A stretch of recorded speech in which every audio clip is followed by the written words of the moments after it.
Alek Manoah has been horrible. Third place in Cy Young voting, All-Star game appearance last year, and he was the game one starter for him in the playoffs last year. And now he's the worst pitcher statistically in the league. Here's the good news. You're going to find out in this video why Alek Manoah has been so bad this year, and you're going to learn his realistic chances of returning to that elite form. The bad news? If you're a Blue Jays fan looking for a sign of life, a glimmer of hope, just skip the video.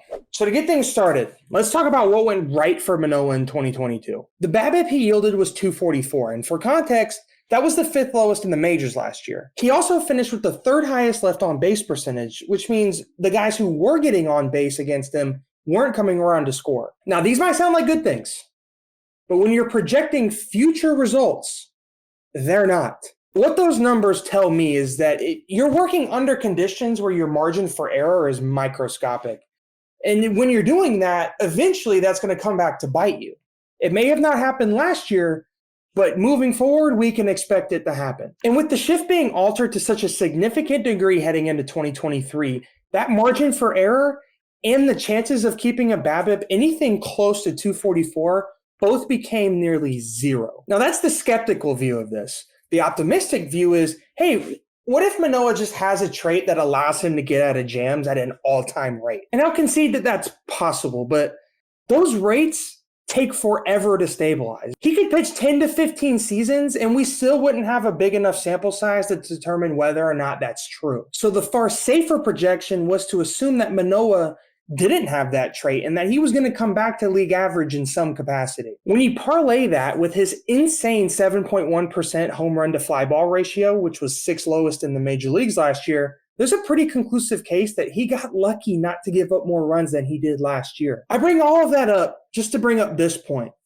That 2.24 ERA that Alek Manoah had last year, we might as well go ahead and just define that as Alek Manoah's absolute best case scenario, his true ceiling. It might sound crazy to say that a guy who's that young peaked that early, but you look at what he's doing this year and it kind of makes sense. Now, some of you might be asking yourselves, he got away with it once.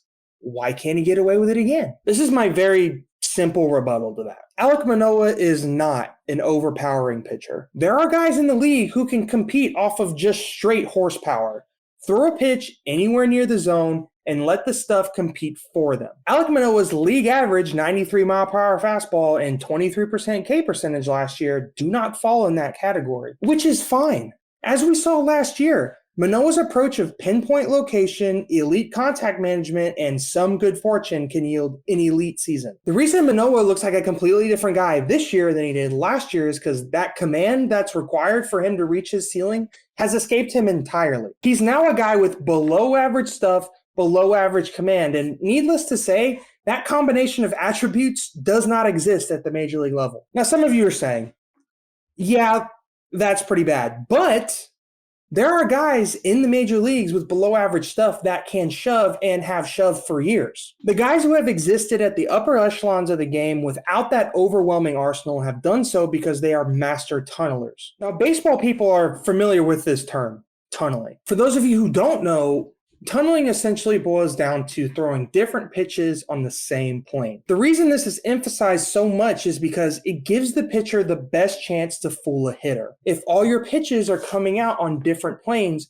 you're just not going to fool anybody. And that is exactly what's happening with Manoah this year. He's throwing too many fastballs at the top of the zone, and he's throwing too many sliders that start at the bottom of the zone. Like, watch this at-bat against Eugenio Suarez. Now, Eugenio Suarez, he's a dangerous guy, but he's a swing-happy slugger guy, right? Like, we know the type. Really high whiff percentage, really high K percentage. He's just going up there to try to tear the cover off the ball. There is next to zero reason that he should be taking pitches this close to the strike zone with the level of comfort that he's displaying here. But if you overlay the pitches over top of each other, the problem is clear as day. This is why, on paper, throwing fastballs at the top of the zone and sliders or curveballs at the bottom or below the zone exclusively sound like a really good thing, but it only works in MLB The Show. What you're really doing when executing this kind of strategy is giving professional hitters every tool they need to see you really, really well. And I think it's why you're seeing Manoah getting barreled left, right, and center on just about all of his offerings. If he and that Toronto coaching staff have conviction that his fastball plays best at the top of the zone, then he needs to start tunneling off of that. As you can see, when he has done that this year, it gets hard for hitters to know what's coming at them. And that's really the whole point of tunneling. Now, so far, that approach has yielded some success, but I want to make one thing really clear. This is not some one-step fix to getting Alek Manoah back to where he was last year. Some of you might still be wondering if that one-step fix exists, and I honestly don't think it does. With that determination, it leaves us with this giant question of who is the real Alek Manoah? I think a lot of people walked out of 2022 who paid attention to Alek Manoah thinking he was on some future superstar, future ace career track, and the truth is, if he can get his command in order, he starts tunneling pitches better, develops just a better strategy when it comes to his sequencing, he can be a really good number 2 on a wild card team or a good number 3 on a contender. But I think the reality is he's closer to someone like Marcus Stroman or Miles Mikolas than he is someone like DeGrom, Strider, some of the top dogs in the majors. Could he put together a few good years from here on out? He absolutely can. I mean, he's shown that he's capable of doing it already. But if you're asking me what his outlier year was, his 2022 or his 2023, I think it was his 2022. To Blue Jays fans, or Alek Manoah fans in general, I wouldn't expect any Cy Young contending seasons from him unless something drastic changes. And you have every right to be frustrated because he's been awful this year. But if you hold him to that top 3 Cy Young, like MVP vote getter type of standard, then you're always going to be frustrated with him. And that's, in my opinion, why I think you should just refrain from doing so. Let him be a pretty good starter.